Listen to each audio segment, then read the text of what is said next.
This is going to be chapter 2, and we're going to mix a whole bunch of sections together. So this is going to be talking about linear functions. So here is where we're going to start talking about specific functions. So in the previous chapter, we talked about different types of functions and graphing functions. And we briefly talked about absolute value functions. Now we're going to talk about linear functions. That's what this chapter is going to be about. And then every chapter we're going to talk about different types of functions. So then we'll talk about polynomials, then we'll talk about rationals, then we'll talk about exponentials and logs, then we'll talk about trig, and then we'll talk about things that maybe are not functions. So that's basically what we're going to do. So we're going to look through the entire family of functions. So we'll start off with the easiest one, which is just a linear function, and a lot of it might be reviewed for you. So just bear with me. So we'll start off with the definition of a linear function. So we've been talking about linear functions for a bit now too. So this is just a function with a constant rate of change. And another way to say that is basically a polynomial function, or the polynomial degree is 1. Okay, so there's no squared, there's no cube, there's none of that. And you actually have seen linear functions a lot when you see this y equals mx plus b, okay, which everybody seems to have remembered some time in your lifetime. So now since we're dealing with functions, we know that this does satisfy the vertical line test. So we're going to change the y to f of x and just write mx plus b, okay? Now, remember that this m is just the rate of change, which we're going to call the slope, okay? And this b is what we're going to call the y-intercept, okay? Now, the reason why this is called linear, is a linear function, is because you have constant rate of change, okay? So let me give you an example of what that looks like. So let's say we were looking at the time and also the distance that you travel. So we can look at different timestamps, and see the distance. So this might look a little bit weird, but just you can kind of think about it this way. So let's say at time 0, you are maybe 250 miles away from something, okay, from your home. Okay, so here you can see that there is a constant rate in the time, so everything goes by ones. And if you look at this guy is going by 83 meters each time. So I'm adding 83 meters for every second. So this can be, I don't know what the heck this is. Maybe it's a particle or something. Okay, so this is what kind of resembles it, makes it linear, because it is constant. You have a constant change for every interval. Okay, so in this case, my rate of change is the same thing as my slope. Okay, and my y-intercept, which is basically what we talked about with absolute value functions, is basically when x is equal to 0.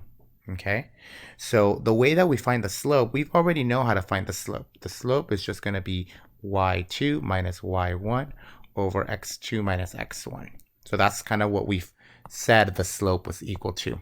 So now if we kind of relate it back to rate of change, or average rate of change is just f of x2 minus f of x1 divided by x2 minus x1. So this is kind of how we defined slope.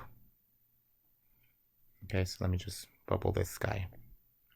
All right, so that's basically the slope. So let me give you an example. So find a linear function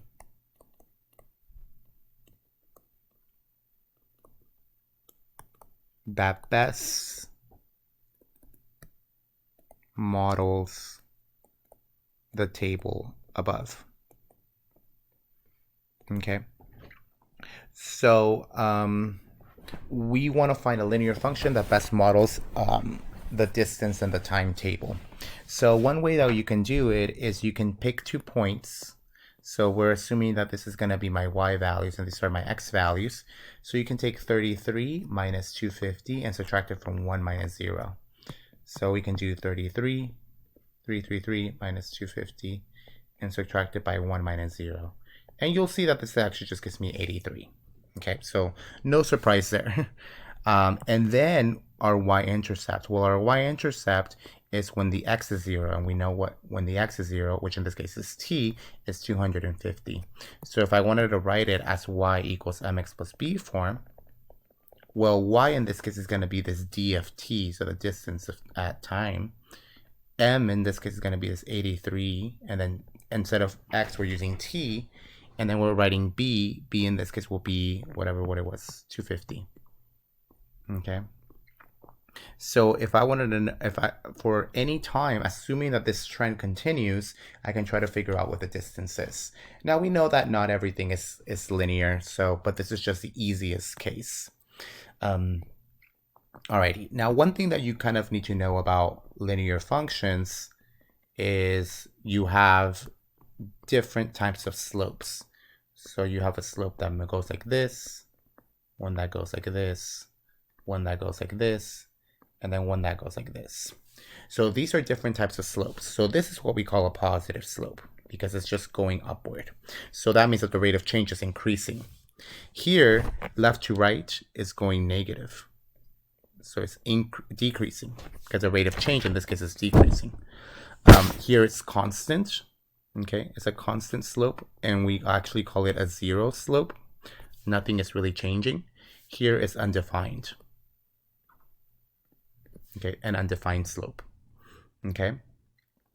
Now, when you want to think about slope, it's like, what exactly is a slope? So what is the meaning of the slope?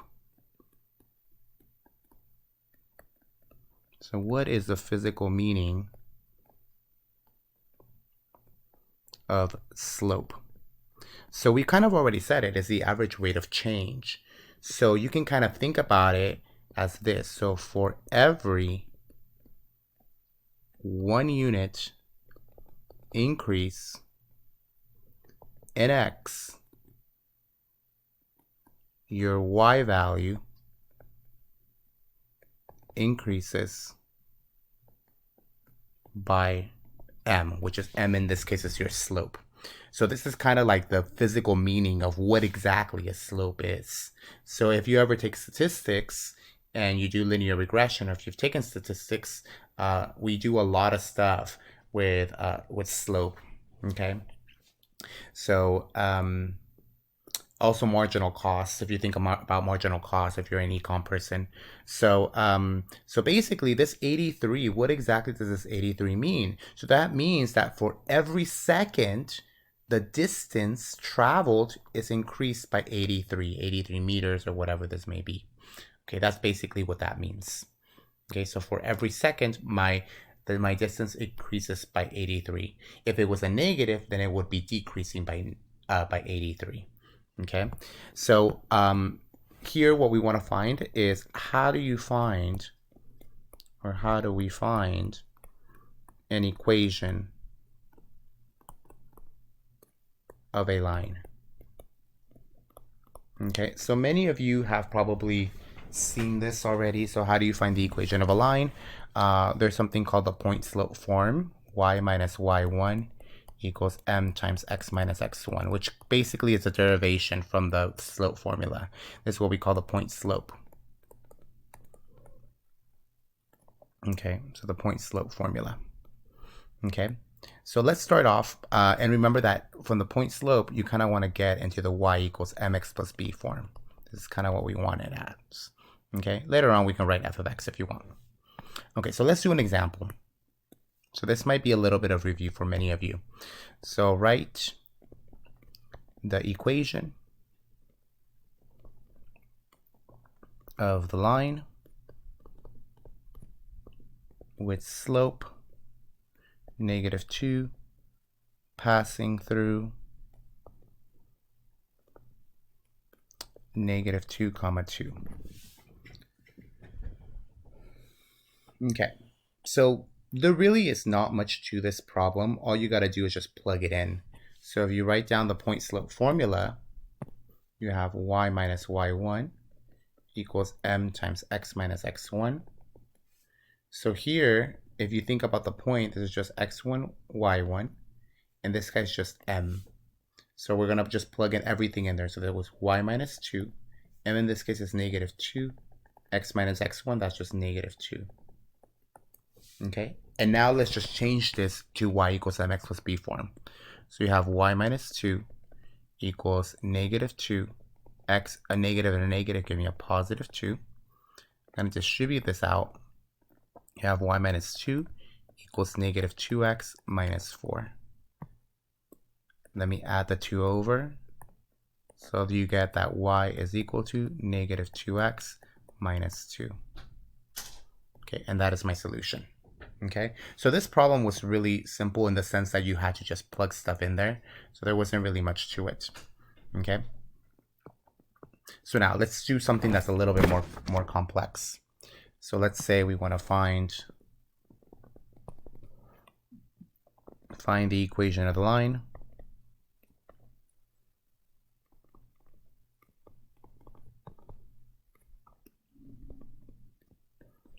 Passing through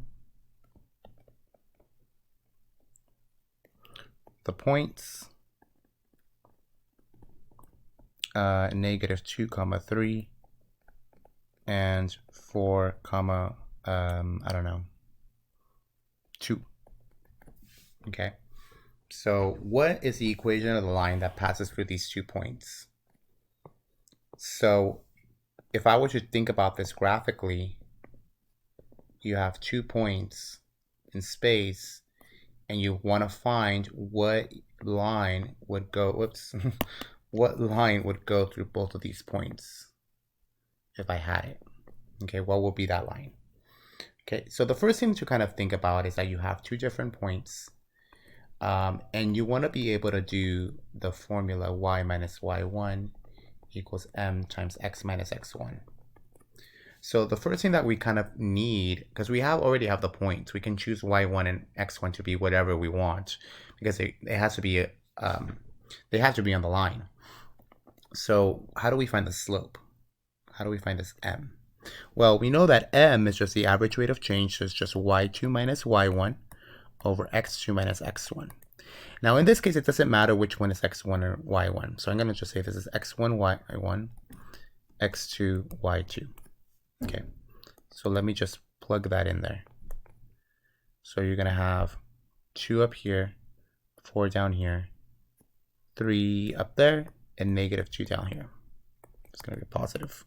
So on the top, you're going to get a negative 1, and on the bottom, you're going to get a 6. So the slope is negative 1/6. So now all we have to do is now plug it into my point slope formula. So y minus y1 equals m times x minus x1. So I get y minus y1. It can be whatever you want. Since I already said this was y1, I'm going to put the 3 there. M in this case is negative 1/6. X minus x1, which in this case is negative 2. Okay, because that was the x1. So let me simplify this. Y minus 3 equals, let me just, this is going to be negative 1/6 x plus 2. And let me distribute this guy out. So you get y minus 3 equals negative 1/6 x. This is going to give me negative 2/6, and negative 2/6 is going to give me negative 1/3. Okay. And now finally, we're just going to add the 3 over. So you get y is equal to negative 1/6 x. And then what is this going to give me? So I get negative 1 over 3 plus 3. That's going to give me 8/3. So plus 8/3. Okay. So not a nice line, but it's still a line. This is the line that I wanted. Okay. And actually it turned out to be negative. So actually the graphs kind of look like this. Okay. So that's kind of what they look like. All right, so finding an equation is pretty basic. A lot of it, I think it should be reviewed for many of you. And actually, the review doesn't stop there. So we can also further graph these guys. So graphing linear functions or linear equations. Okay, so, and these are the linear ones. So whenever you want to graph something like this, you want to have it in this form, y equals mx plus b. Okay, so the way that you're going to graph it, these linear curves, is that you want to start with the y-intercept, which is going to be the b value. Okay, so you want to draw a point on the x-axis. Oh, sorry, no, on the y-axis, on b. Okay, that's where you want to start. The second thing that you want to do is now you want to use the slope and go up if m is positive, or down if m is negative. Okay, and then go to the right. Okay, so what this last step kind of means is that if you think about what the slope means, the slope is basically the rise over the run. Okay, so the rise is going to be the change in the y value, right? Because remember, that's the y2 minus y1. So how much am I going up or down? Well, that's going to depend on the y value. And then the run is just the x value. So how much am I running? Now, because the y value is taking care of the negative or the positive, this one is always going to go to the right. Okay, you can go to the left, but I always think of the slope going up or down instead of going left and right. I don't really like doing left and right because I get confused. So I always think of the rise as going up or down. So let's just jump in with a couple of problems to graph them so that you can get comfortable with them. So let's just graph and you'll see what I mean. So let's say you had y is equal to 1/3 x plus 2. Okay, so the first thing that you want to do is you want to start off with the y-intercept. So here's my x and my y-axis. So you want to start off with the y, which the y-intercept, which is going to be 2. So on the y-axis, I'm going to go to 2. I'm going to put a dot there. Okay, and from this dot, now I'm going to use the slope. So the slope is going to be this 1/3. So we're going to start with the rise. Notice that it's positive, so it's going to go up 1. So we're going to go up 1 unit. So now I'm at 3. And then I'm going to run 3 units. So it's going to be up 1. And then to the right, I'm going to go 3 units. 1, 2, 3. So up 1 and to the right, 3 units. Right there. And that is it. You just go ahead and connect the dots. Okay, that's what it is. Okay, so now let's do another one.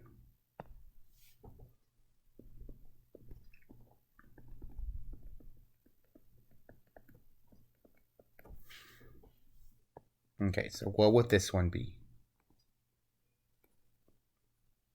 So first, let's start with my y-intercept, which in this case is 1. So here's 1. Okay, that's where we're going to start. Now notice that this guy is negative. So that means we're going to go down 2. So from this guy, we're going to go down 2. Down 2 units. So now I'm at -1. So down 2. And then this guy is going to be to the right. 3. 1, 2, 3. Over. And then I'm just going to connect these dots.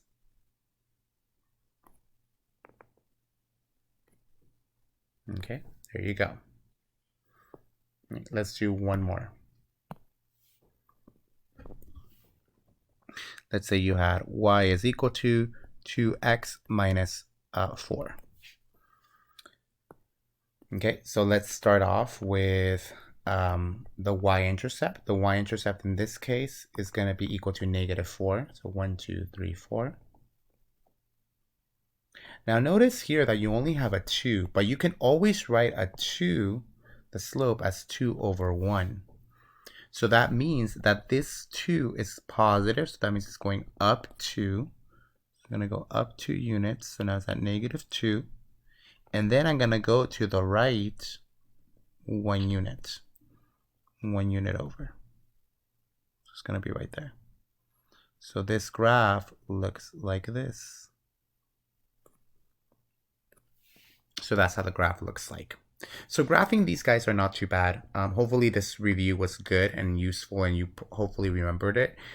You can also find y and x-intercepts. So remember the x-intercept is basically found by the y equal to 0.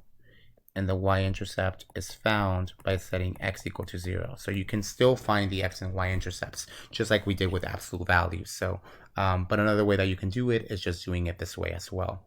Okay.